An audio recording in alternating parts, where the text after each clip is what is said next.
I don't want to occupy Wall Street. I just want to occupy your mind. Ladies and gentlemen, boys and girls, welcome to the Cafe Gallery right here. I want to thank all of you troopers for coming out where you had the battle. President Obama coming in for 2 fundraisers. Is he President Obama or Fundraiser Obama? At least today he's both or something. Or the Cubs playing at, the Sox playing with the Cubs at Wrigley Field. That game's over, right? Is it already over? It must be. I thought it was starting this evening. The Cubs were 5-2. I don't know who won. And then, of course, we got like Game 7 with the Blackhawks, and I'm just going to stop talking about Chicago references. So thank you all for coming. Thank you, thank you, thank you.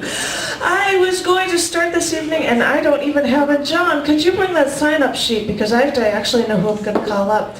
Who is my lovely, sexy, wonderful man? Oh my gosh, thank you, darling. Sorry. I'm a goofball, I'm sorry.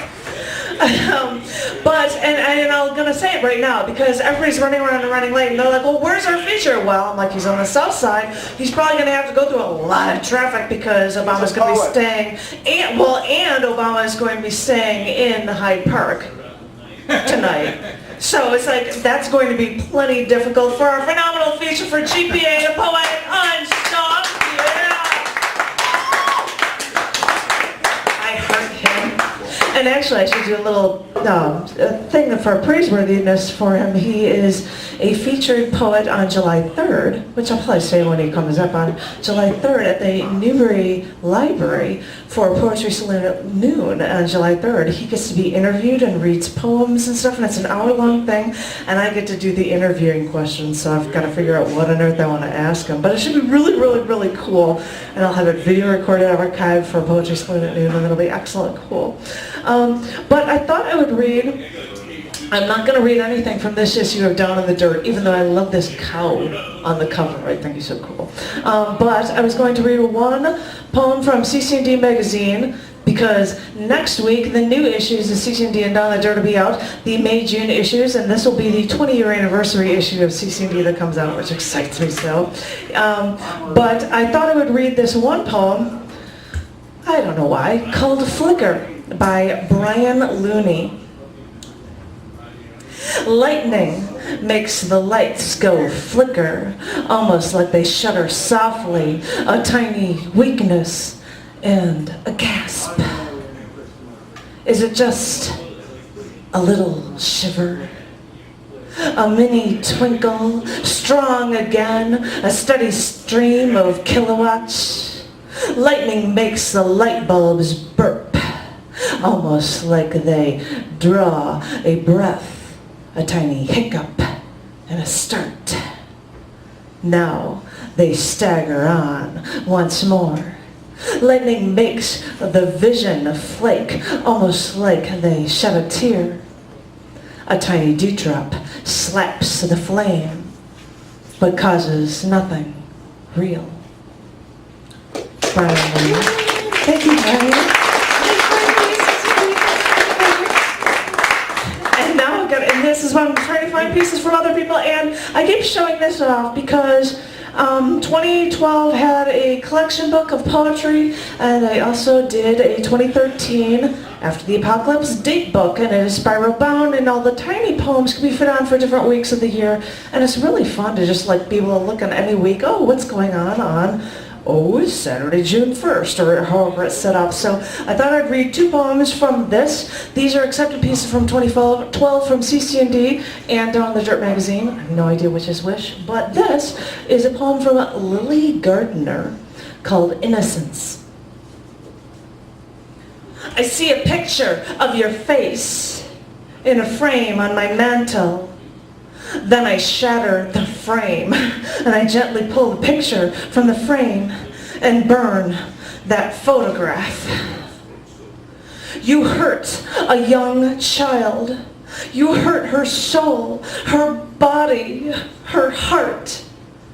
You call my house and talk to my mother.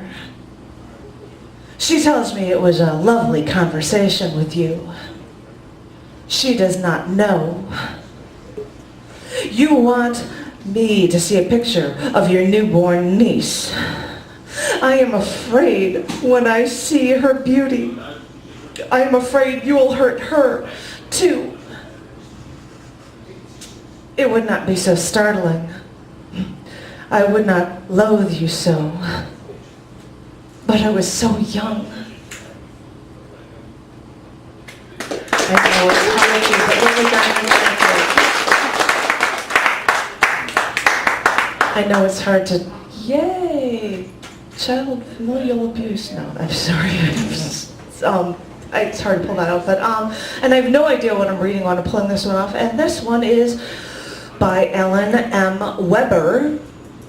And the last one I'm going to read from these for you, and this is called Caller ID. Only your dovish husband knows how miserly you can be with the hours past the evening news. You know this call is coming from the younger woman staying just down the road. Her parents remembered her. Remembered you. Each holiday's eve, you give and receive casseroles you love to smell. Her doe-eyed children's just a washed hair. Soon after, her husband shipped to a classified location. Their baby arrived with those wide and knowing eyes you browse. Tonight's images with the volume down. A veiled Afghan bride and the broken children strewed along the rubble. You pick up the phone.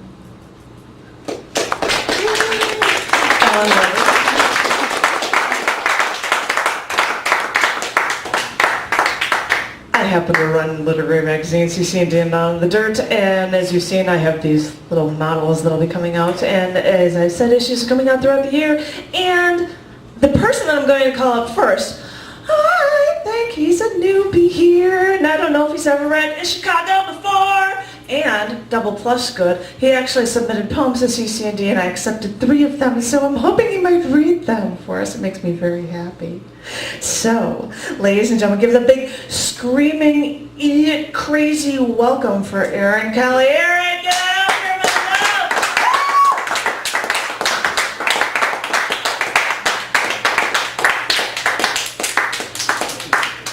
We're like, we'll just let people play. It's a long way. You have to run around stuff.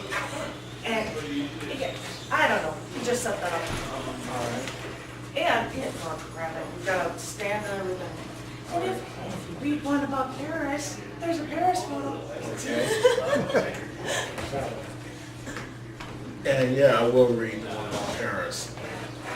But I'm going to read one of the first poems that I ever wrote when I came to Chicago, which was about a year ago this month. And I'd like to just find out all about the coffee houses and bars that I check out when I come to a town. And there was one over not far from Wrigley, right down the street by the Red Line that I used to go to a lot. And it was about 100 degrees one day, and I was sitting in a coffee house, and I saw this woman who was studying. And in my younger days, I used to write a lot about politics. Now, I guess since I've gotten older, I've kind of left behind politics and gotten more into the personal stuff, which can be just as political. And I also find love poems to be probably even more challenging, more interesting than political poems. And this one is called Linda. Linda sits and goes over her notes for a class, long legs appearing like an invitation to sin. Her pendant sparkles on her neck, casting a spell as the streets outside are hot enough to make me see ghosts. I don't know if she is real or an hallucination, but I like going crazy.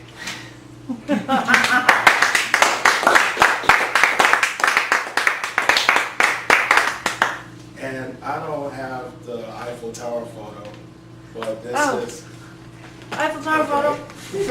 Well, it's not this one, so here's an Eiffel Tower picture. We can imagine it. There will be an Eiffel Tower photo with your publication. But The first time I went to Paris was in 2002. It was think it was in April during the spring, and as soon as I got into downtown, the first thing I did was I took the metro to the Eiffel Tower, and that was the first official photograph that I took when I arrived in Paris. Took 7 pictures of it, and I stayed there a whole month and just literally absorbed all the sights and sounds and the experiences, and this is basically what this poem is about, called Black Man in Paris. Riding the RER, watching the graffiti scream from ghetto buildings as I enter Paris. A deaf mute running a hustle gets no sympathy from the passengers. Watching blacks speak French and wondering, can color link us into kinship? Eating a baguette at Gare de Lyon as beggars wear their hunger on their faces. Smoking gauloises and drinking café au lait at Porte de Bagnolet. Watching a black and white couple on the metro kissing shamelessly. Heading to the Eiffel Tower to be dwarfed by its phallic shadow, wondering, will I always be alone? Oh.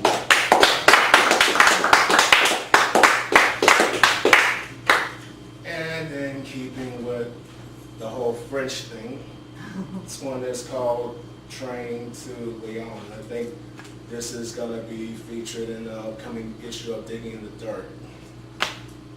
Oh, I thought it was on cc&d. Wait. Oh, it is? Yeah, go. They were all for set for cc&d, right? Well, one of those. She's got me covered, so.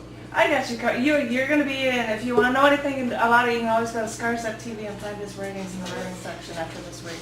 All right, well, it'll be an out of one of those. So. Train to Lyon. Met an Oklahoma girl who looked French, who was often mistaken for Spanish. And we talked all the way to Clermont-Ferrand. It makes me glad I took the wrong train. And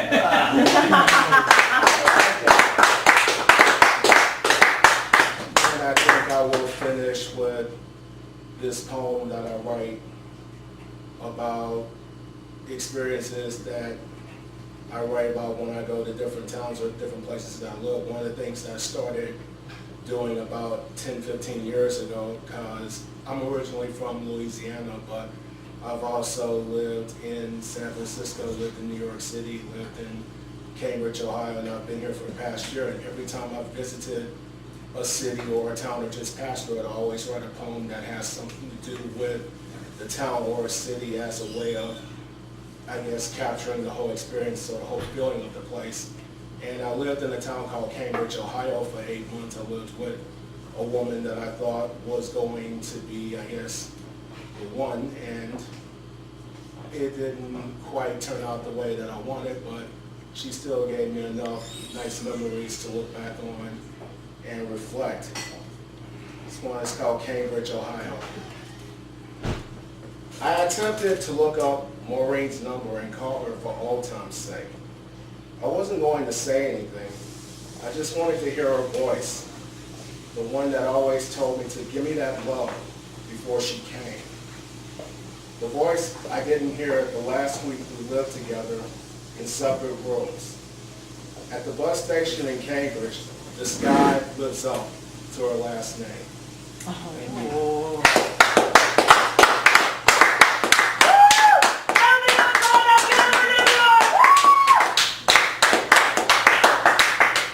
Awesome, awesome, excellent. I don't need to have my list because I know who's up next, my darling.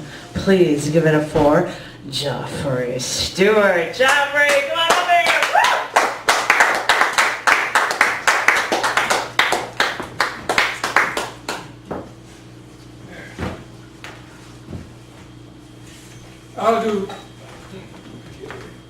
I'll do two, one of them mine. This first one is from I think it was done for the Occupy movement. You can see here that there's a fuck you for the mayor. There's no contact information on it. It's in the style of platypus. And so maybe they're responsible for it. Anyway, the title is, for the poem here, is Manifesto. Well, I need glasses.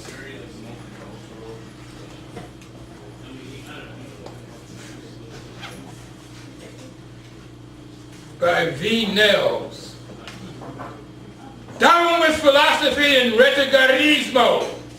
Let us forthwith strategize the radical. Up, you sedentary spectatorialist who recome the dividends of the manufact. We are the arrière-gardism of our future selves. Down with reformist reportage and the mirror image of ourselves. Let us agitate the new through self-generation and anthropophagization. Alone, you proponents of the possible, yours is the avant-humous neglect of your own unimaginative prosperity. We lay the plan plain for radical dissemination of the non-simultaneous event. Farce with the revolutionary leftist. Reform a revolution, you say. Let it be known that it is revolution or reaction. Abate, you arbitrators of class struggle, who rest one buttock on each cushion. Out with the baby and the bathwater. We are remorseless destructors of modus vivendi. False with the arrière-garde and the derrière politics. We are the extension of the astute and the intention of the obtuse. We are the nothing supplement, the preeminent hypertext of the atextual body. We are the humifiers of rhizomatic human needs. Let us supplant the inchoate resistance. Manifesto by V. Nels.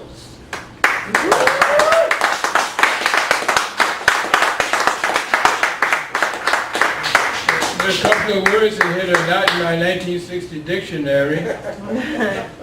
And if you can give me any help in understanding this, I'll appreciate it.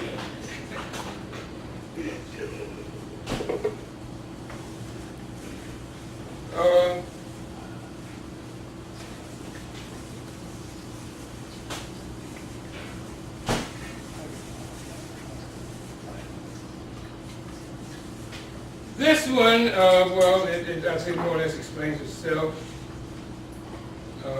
It's what I did for, what's that day? Memorial Day. The title, Observation on the Peace Movement at Memorial Day Parade. Day one after 81st anniversary of the Bonus March. The epigraph is from Chuck Colson, who made himself a felon in the Nixon administration, went to jail, found God, which got him to Israel. And from Israel, he brings me this epigraph, quote. He wrote it in 2008. 4 years ago, I was invited to a luncheon for Christian leaders to meet Ehud Olmert, now Israel's prime minister. I asked Mr. Olmert what effect the invasion of Iraq by coalition forces had on Israel. He looked startled. You would have to ask me, he said. He then told me that the invasion had secured Israel's east flank and that military might was the only thing the Islamic world would understand. The Iraq invasion, he added, was one of the great steps that had been taken to protect Israel. End of epigraph. In 2 parts. 1. Mahathir Mohamad said that Jews were good for getting others to fight and die for them. Jews was his word. He wasn't quoted for the politically correct Zionist. Statistically, it holds up. Jews are underrepresented for grunts on the ground in Iraq.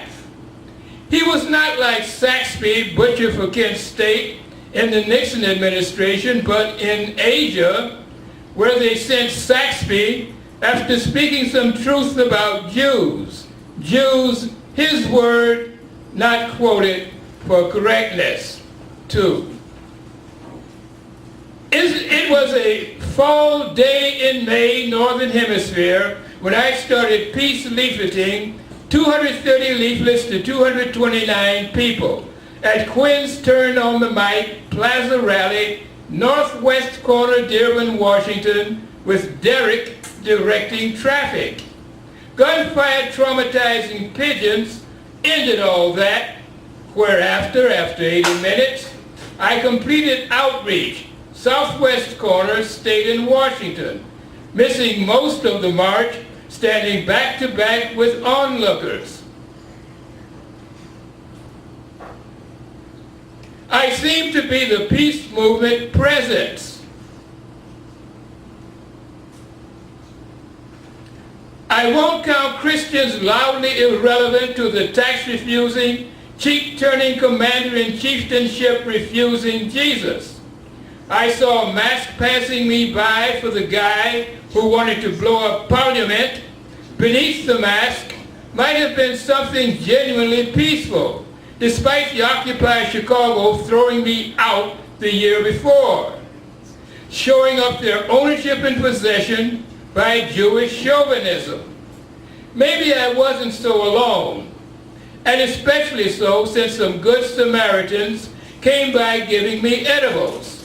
So at 1:20, Macy clocked, and out of outreach, I nibbled on potato chips, becoming part of a crowd of spectators, first of all noticing Pritzker floating by for women in the military that rapes them, but more so watching troop after troop of high school ROTC, more than I seem to remember from before that second great war for Israel, when the city had larger population, ranks overwhelmingly minority, in step with Mahathir Mohamad's dictum that Jews know how to get others to fight for them, and the ranks longer with girls, unimaginable in 1943, girls doing most of the cadence chanting.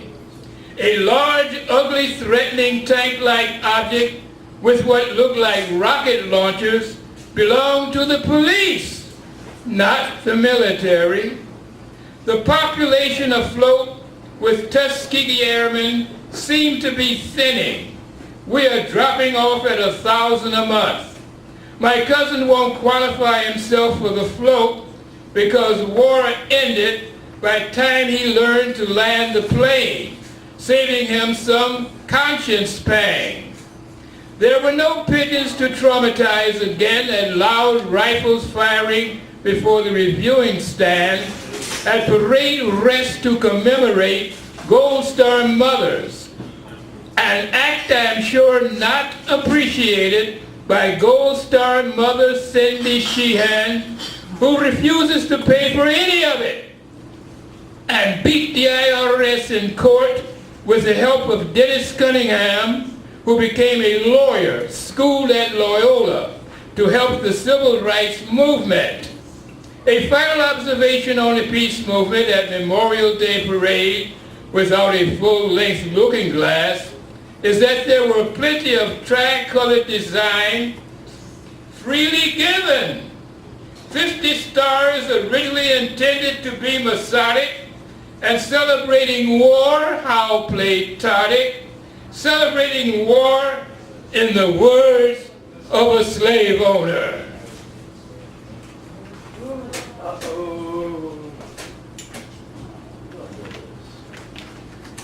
Well, They don't make me.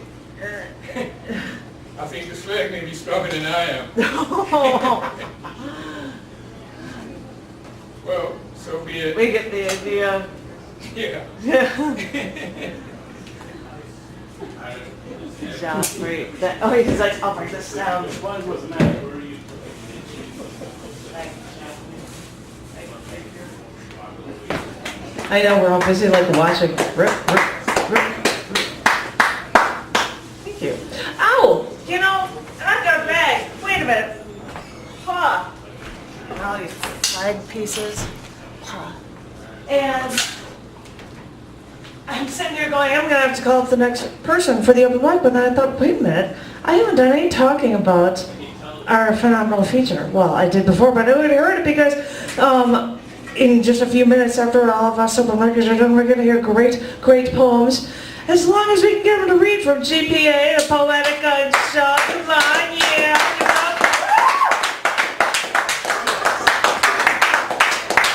Which is why I managed to resurrect from the dead the Crown Royal bag, which would be designed for like taking your life savings and putting it into, because this feature is so definitely worth it. Now I'm gonna have to pass it.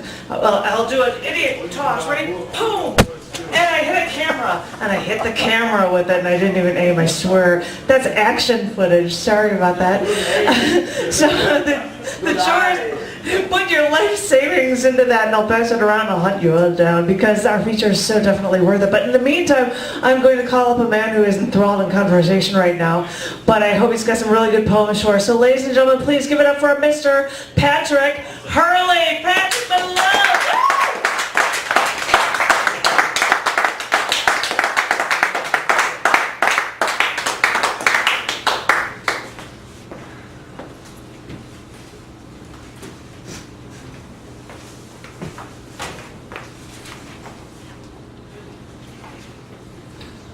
Janet, since you like this one, I think you this is the one you want me to give to you to I'm be in a listening. thing. I'll be ready for it. So from pull tabs and other things to stick your fingers through, I have copies of the book if anyone's interested. Best It's title ever for a a wonderful paper bag stock, Very cool. scatter splatter. Schizophrenic proverb, love has hate written all over it. The news of the day is the war is all over and arms sales are up, a big profit in prosthetics. Kitty cat outside my window roaring into the night loud. It cries, the crickets and the frogs, and nature itself is drowned out by the of my wind machine fan, pushing and pushing those molecules of air around, pushing and pushing with the sound of an airplane's propeller, flying like birds or dragonflies fly, high in the air with no one there to steer, just roaring into the night. With a payload of weapons, going to make the news today, national and international. Everyone will see it. Every 30 minutes, I killed them all. I killed everyone all at once. They'll roll those cameras. And the police beat me after they killed the cat in my front yard. It posed a threat. It was in the way of the wheels of justice, so they say. Then I told them, you'll never take me alive. The war's over, and I have stock in prosthetics. And I demand justice. And you better read me my rights before and during my beating. Please let me sign something important after my fingers are broken. By the way, cop, don't trip over the fan cord. Hey, leave this noose around my neck. I don't care if it is the flag. It should symbolize my freedom to hang myself with it. What do you mean I'm on drugs? I am not. I'm a decent American citizen. I pay my taxes, I watch the news and all the hip sitcoms, and of course all those persuasive commercials in between. I don't need drugs, not when I have this great entertainment. What do you mean I'm not making sense? Of course I'm not making sense. You don't want me to make sense. Ignorance is bliss, and this is a schizophrenic proverb.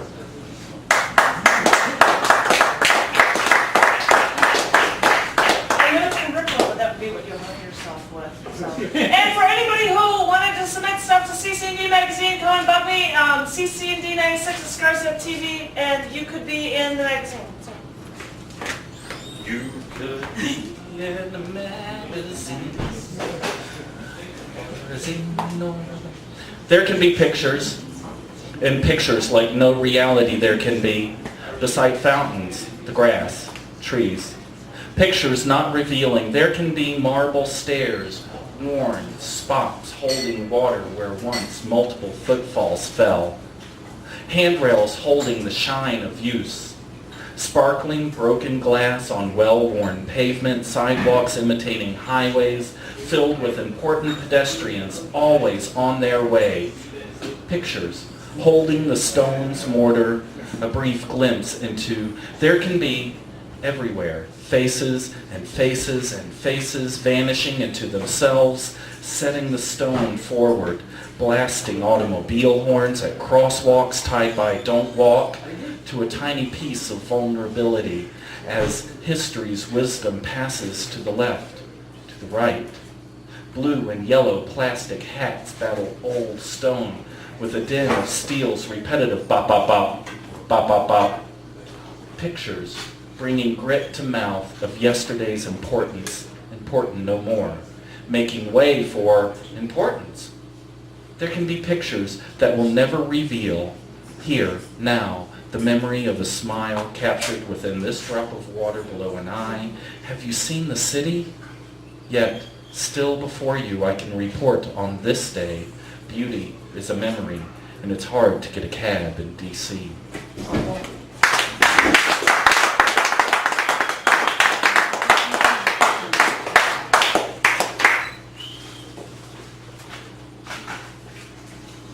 From Screws Fall Out.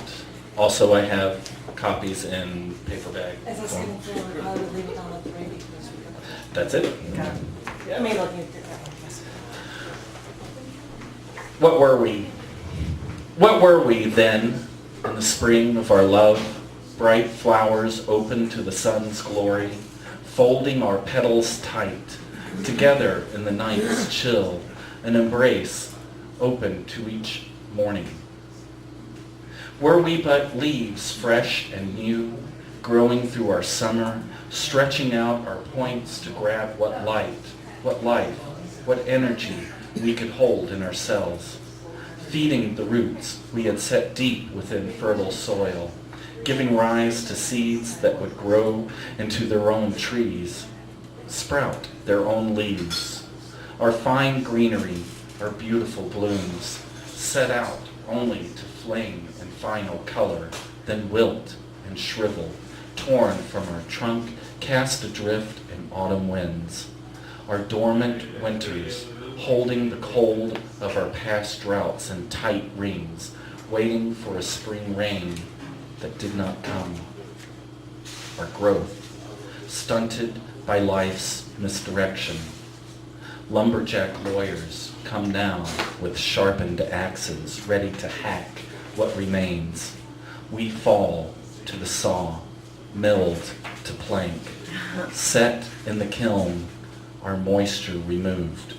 We are hardened, ready to be something new.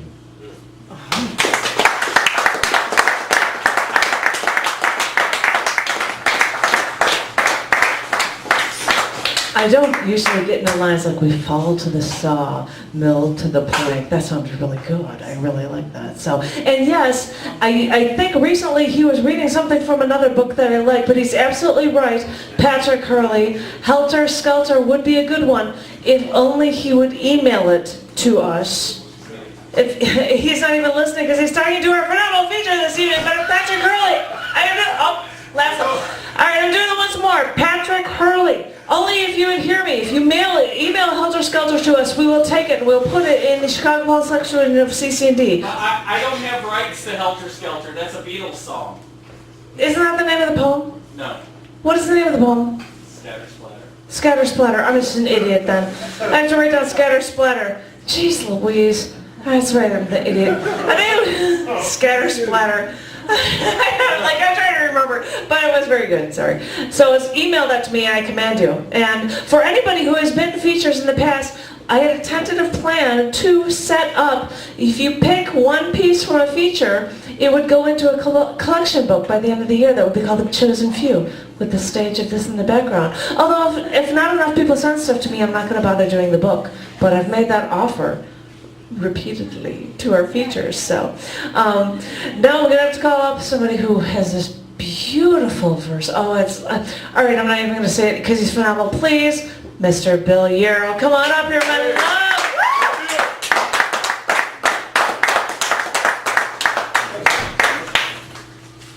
And by the way, you had this. Oh, you can come here because I like you.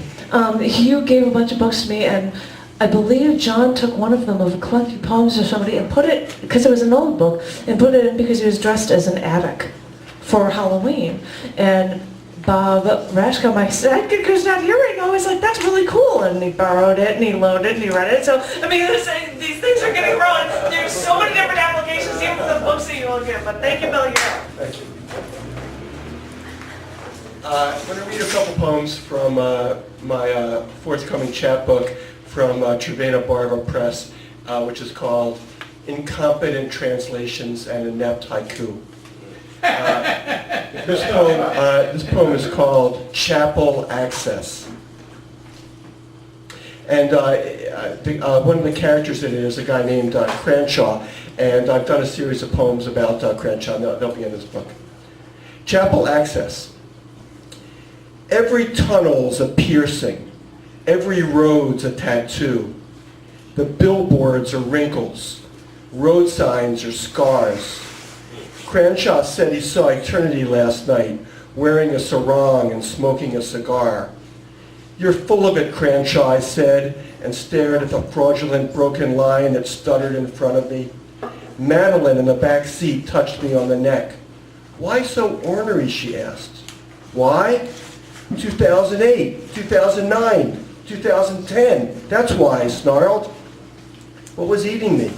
Continental drift, urban sprawl, Cranshaw, his smarmy teeth and mildewed jitterbug, his check suspenders and dragonfly belt, 2011, maybe everything.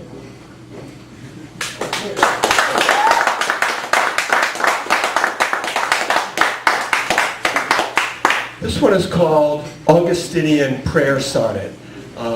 Augustinian after St. Augustine or Augustine. From the Queen. The what? The Queen. Augustinian Prayer Sonnet. Studious, yes, but hardly smart. Her breasts were larger than her heart. He kissed her tits and thought of art. Memling, Cressida, Jean-Paul Sartre. Of marriages which fall apart when whores are put before Descartes. Of guilts which stain but do not smart. Of sad bullseyes that long for darts. And so he took her bra apart and took his tits into his heart, into his mouth, into his art. The taste less sweet than it was tart. An act more foolish than was smart, which Christ had told him from the start.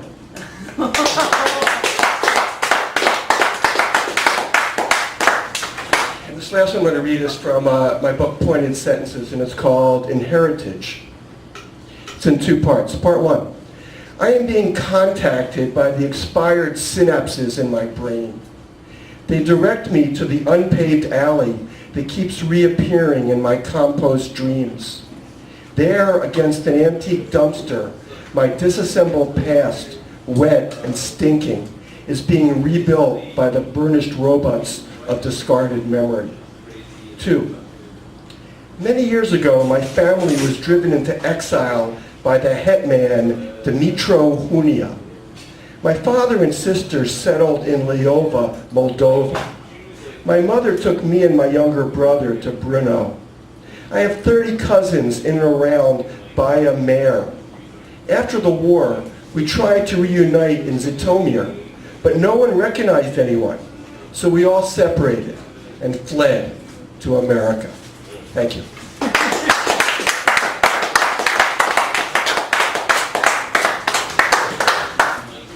Thank you. That's what happens with every time when we're here. Everybody wants to start late, and we don't actually get going until late, and then it's like, all right, I'm going to have to tell everybody that I'm going to have to leave at 5 minutes or 3 poems, whichever comes first, because I want to be able to have a lot of time for a feature. So I never see this man when he comes up, and he's like, well, I'm sort of a newbie here, but I've seen him around, so I can't quite give him that. So, Jerry, I don't even have my Pendergast.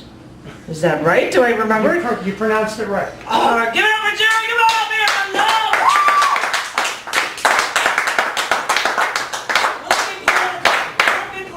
Some of it. Mr. GPA did host a reading. There's a couple of things that, and this is something I would have brought if I'd known that the theme had been science and myth. It's called Crossings. Secrets of the ancients lie inside of caverns, painted, etched, chiseled in stone, on clay pots, buried under the earth, the water.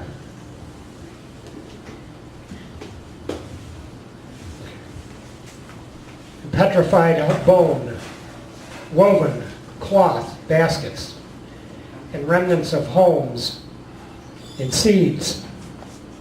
The chalk upon the board tells you to deny all that you can taste without drinking, all that you can learn by digging, listening, letting the images dance.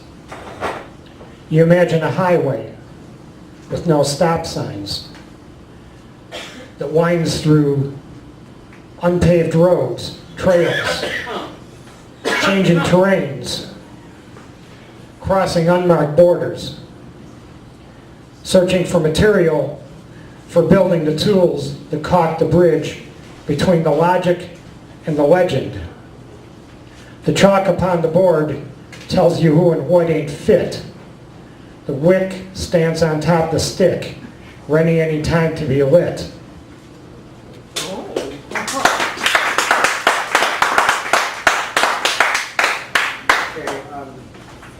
Of course, a big issue in Chicago right now is the science of education.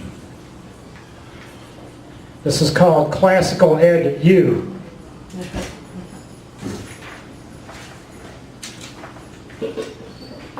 Just one page, I'm sorry. Class, I call your attention.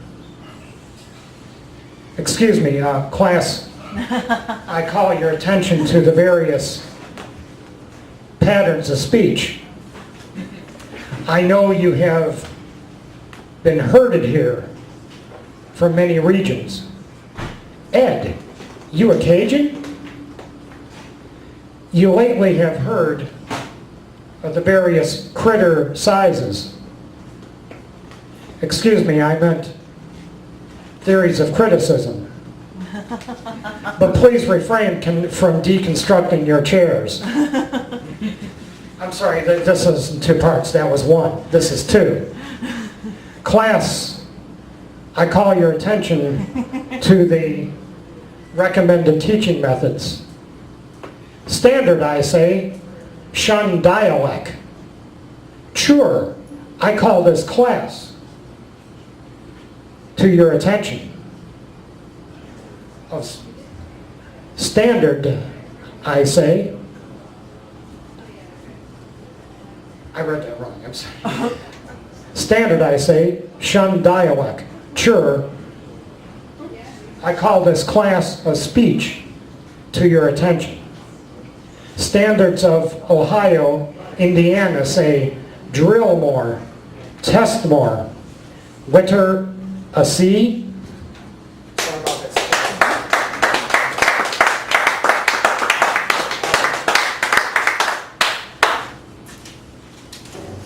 Let's be honest, since we are mostly writers here, unfortunately we haven't gotten very many non-writers in to listen. But how many of you have ever been rejected by a small literary magazine and been told that your work was not stylistically correct?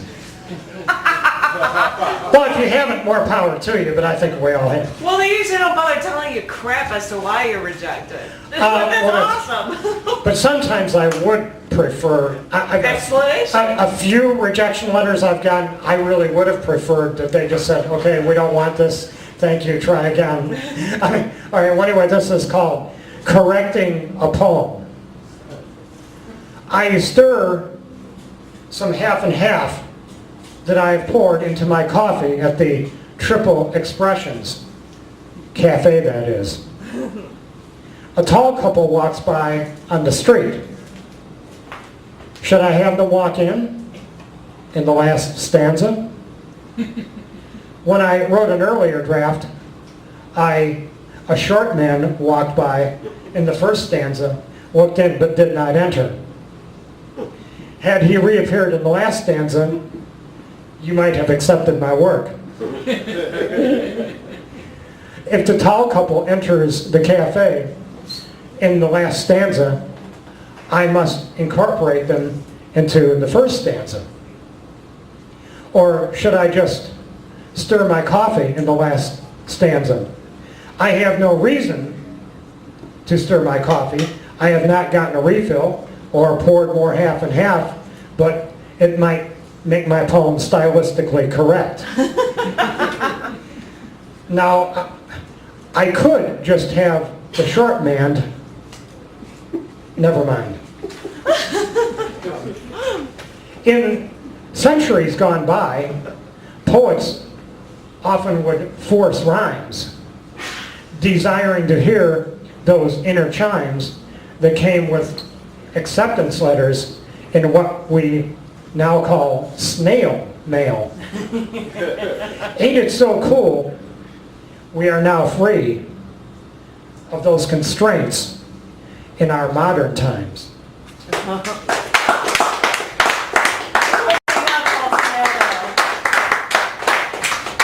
Sorry, my reading was a little awkward. But thank you so much for coming out anyway. And I will say to everybody, because I've got 4 people left, I swear to God, I'm glad I heard the last one, but I'm gonna have to cut you off to make sure that we've got enough time for our feature this evening.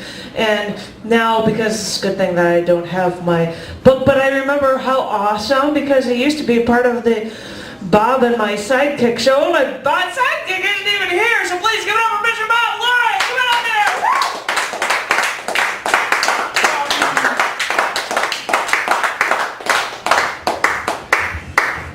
Speaking of rejection notices, upon receiving yet another, we're sorry, but at this time we are unable to accept your submission. 1. Unable, devoid of ability, beset by outside force, free will negated, capacity to act frozen. Not your non-acceptance, but the imprint of unseen agency. I rack my brain. What could so eviscerate human power? 2. You royally enjoy my poems, but your co-editor loathes them, threatens to break your arm and other limbs should you accept a single one. I am unable to endure bone-breaking pain. My work is so offensive, so revolting, it cannot exist within your pages. I am unable to subject my readers to projectile vomiting. My poems on your pages will beget a catastrophic uproar. Irate readers will besiege your office in the manner of torch-toting villagers in the movie Frankenstein. I am unable to weather a riot. My poems burn with incandescent heat, enough to ignite the printed pages or digital screens in the trusting hands of your readers, even hot enough to conflagrate the printing presses or the World Wide Web. I am unable to accept the menace to society. Sitting in your chair, reading a poem of mine over and over, you smile, nod. I like this one. The cusp of selection, but you receive a message from the deity, a lightning bolt outside your window on a cloudless day, a booming voice from nowhere and everywhere, iridescent letters pumping in your brain, a shimmering, glistening ectoplasm. You will not publish the poem. I am unable to defy God. 3. Let us apply Occam's razor to our thought experiment. Could it be you were able to publish my poems, but preferring other submissions, you chose not to? How much more honest and less disparaging to simply say, we're sorry, but we have not selected your submission for publication. Thank you for thinking of us, and please consider us again. With, if time allows, specific constructive feedback added to this generic, but no longer unseemly, refusal.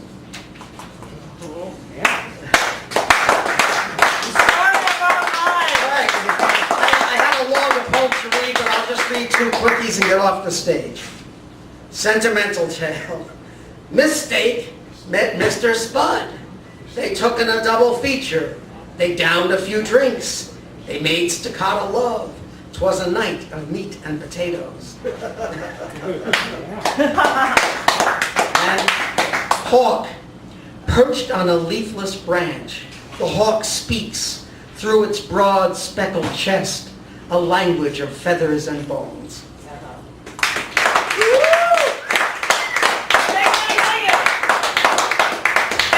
Thank you. Speaking of that last poem called Hawk, I need to just let you guys know, in case anybody cares, the Hawks are up 1-0 right now. Hey! And now, the man, I had to make sure I had his name right by finding him on not on Facebook, but on MySpace. Eric Gusden, I love hearing your voice. Give it up for Eric Gusden!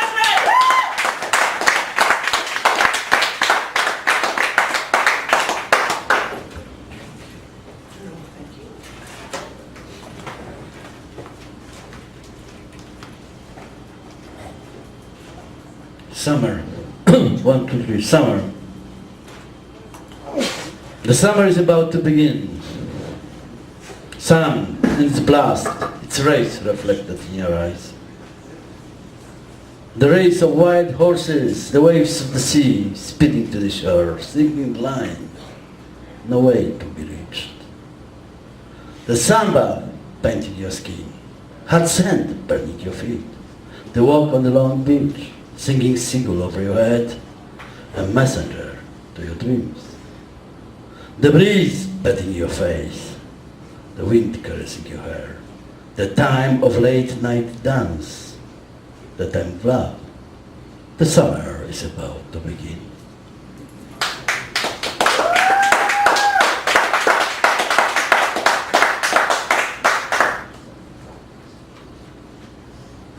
The burning sun. I walk alone through the dark shadows to the extent of lost importance, knowing they are almost gone, regardless of how I am standing on my ground door. I still walk alone, waiting to be blinded once again by the lightness of the star, or brightness of the burning sun.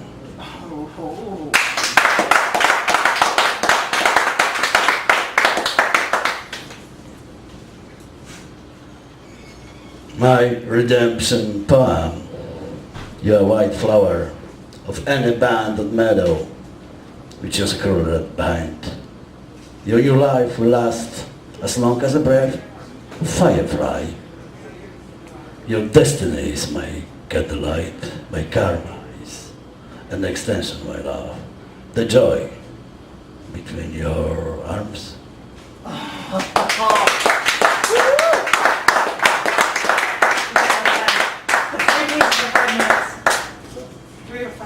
I really don't want you to stop because you sound so awesome. I'm like 3 or 5 and I got a feature to do. Please give it up once more for me. Man, I love hearing his voice. It's just, I'm like, I don't want to let you go. You sound so awesome.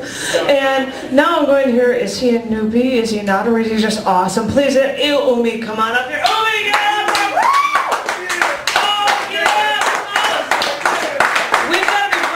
Crap, because we got 2 open mics, just second to last, and I'm doing something before the features. And I'm sure you're going to be awesome. I'm so. Oh Oh, yeah. I don't know with all that, but thank you. To God be the glory. Thank GPA for inviting me out. I don't get a chance to do poetry as much. And I want to thank my friend Stephanie for coming out to support. I'm stepping out on faith. I'm stepping out on faith. And I'm dropping these kilos, these weights. Cause I push metaphors from the 6th straight to Harlem. Cause I don't play when it comes to serving the rhythms. I got them fiending for every word that I blow in their ear. They never heard a poet so severe and addictive. But when you get high off me, you won't be doing things so wicked as it seems as if you can't get enough. As you fiend more and more and more for this dope stuff. And they should have never let me pick up the microphone and light it up. You get high on powerful bass tones, rhythms, rhymes that'll keep them coming back for more nickels and or dimes. Cause you gotta unwind and relax your mind. Cause this piece get more addictive each and every time I drop rhythms in the speech. This is your brain on drugs as I begin to reach each and every thug that'll push this daily medicine pushed on the streets. 5, 10 is dope and slang from this pen as I wrote more addictive metaphors pushed on the pavements of notebooks and society being shook by the weight of this daily antidote that many drug pushing poets would love to want to quote. And they say there's no hope for a fool like me, cause I dropped out of school and started serving poetry and slanging open mics with this highly addictive melody that do more than just get you high off life. Cause this is that dope stuff that'll have you fiending for more and more and more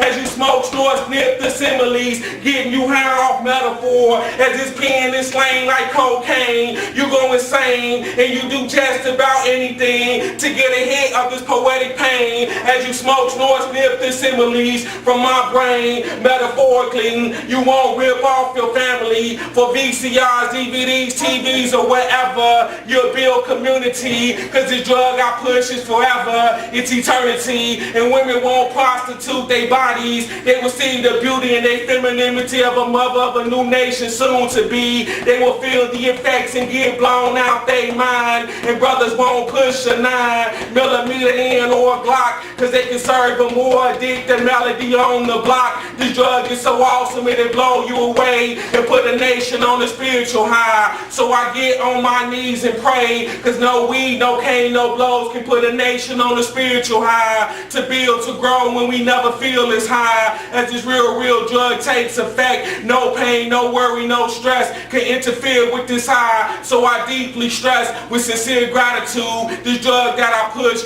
get you higher and put you in a funky mood to want to stay it up and cook it like food and break it down just like rocks and bag it up and serve it on the block and watch your flock, your cartel grow and grow and grow and grow non-stop. Cause God's that pharmacist that operates around the clock 24/7. This drug that I push will give you the mind state of heaven, cause this is that dope stuff that'll have you feeling for more and more and more as you smoke, snort, sniff the similes, getting you high off metaphor. This is that dope stuff that'll have us searching looking for honesty. This is that dope stuff that won't have us ripping and tearing up our community. This is that dope stuff that'll put us all, I mean all of us, on a spiritual high. This is that dope stuff. This is that dope stuff that God supply. This is that dope stuff that'll break you down and bag up all your lies. This is that dope stuff. Oh my God! I don't think I was wanted. That was awesome. Oh my God, that was awesome. Oh my God, I hope you come back. I hope you come back. I hope you come back. That was awesome. Sorry, that was awesome. All right, ladies and gentlemen, please give it up. I'm taking no time because I got no time because I'm probably moving right into the feature. Oh, what? You're pointing at me? Short break. I don't know if we'll have the time for it. Oh, we'll have to check for it for the short break. But anyway, I've got to give it up for, please, he runs these things. I might feel bad that I can't make it to all of them, but please give it up for Mr. Vito himself, Victoria Curlin!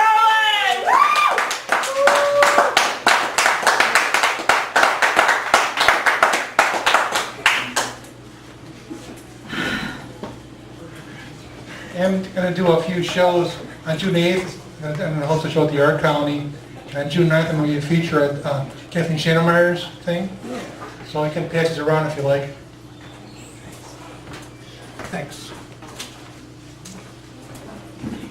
I'll read a short one since we're running late. Yeah. This is, I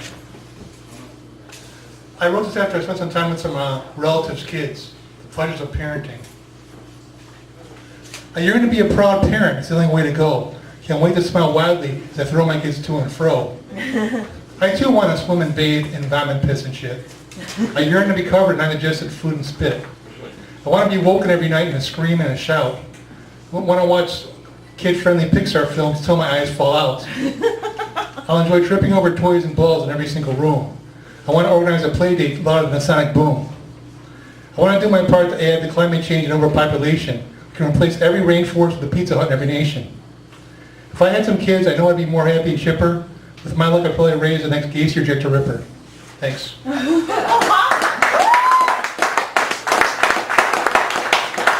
thank you. And I'm sorry that I'm not able to give you more for seeing more of the featured stuff. It is really, really cool stuff, I swear. And I know that I've got a play. Can I actually pull that iPod thing? John, can I pull that thing, or is it too close? What's long enough? It's long enough, yeah. The poem that I was going to do. I was going to do a poem because I actually asked our feature if he had a request, because I haven't read anything of my own. And I said, what could I read for you? For you, GPA, the poetic on sub. And he said, pick a periodic table poem. Because I've been, for some reason, writing poems for every element in the periodic table. And I didn't know, he had no idea what to do, and then I thought, wait a minute, I recently did a feature with Buddha at Poetry Love Letters that Let Them Eat Chocolate, and while reading it, I completely skipped this one in the middle of my show. But I also happened to read it at the Poetry Bomb, Poetry Bomb, and that was at the Lincoln Park Zoo, so it was still considered being read at a feature. So I'm going to pull the original music that was set for this feature. The music you're going to hear in the background is music from the Homeland of South Africa, and the music is already playing, is a piece called Playing Blocks and Whatnot from his hotel music. And this is the second hydrogen poem I've ever written, and this is called From Hydrogen to Nothing.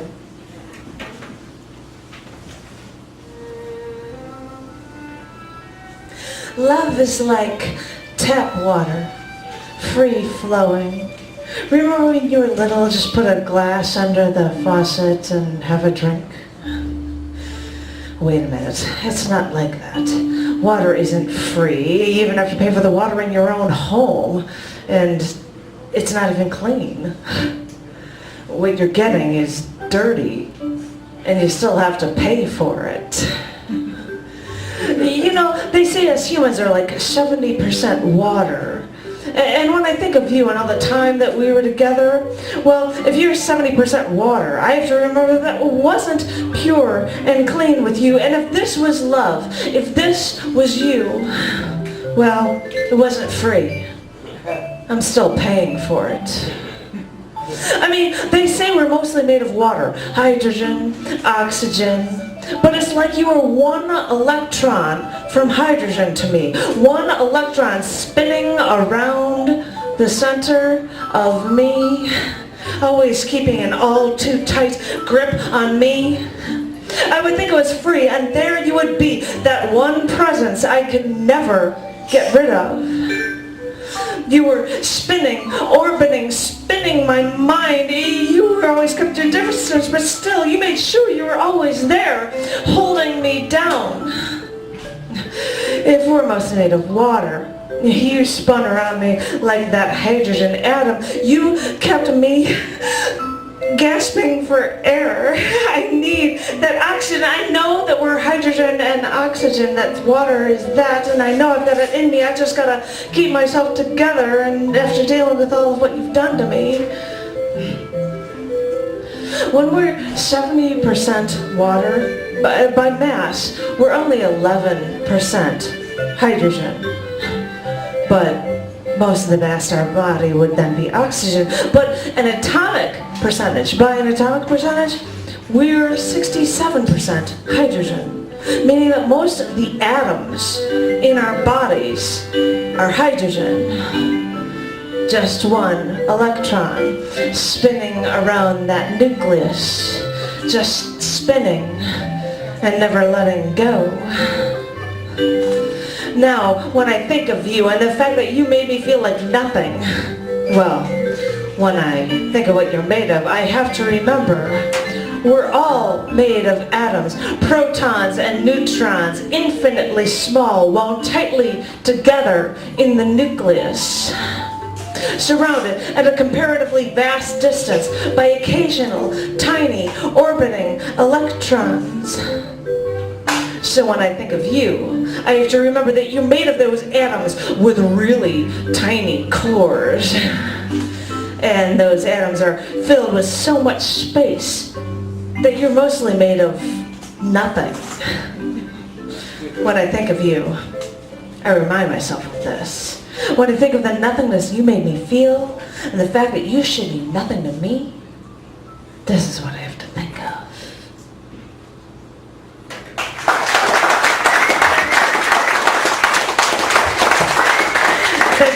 Thank you.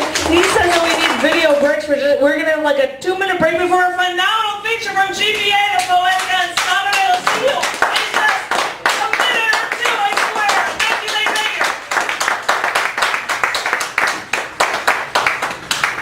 Look at that.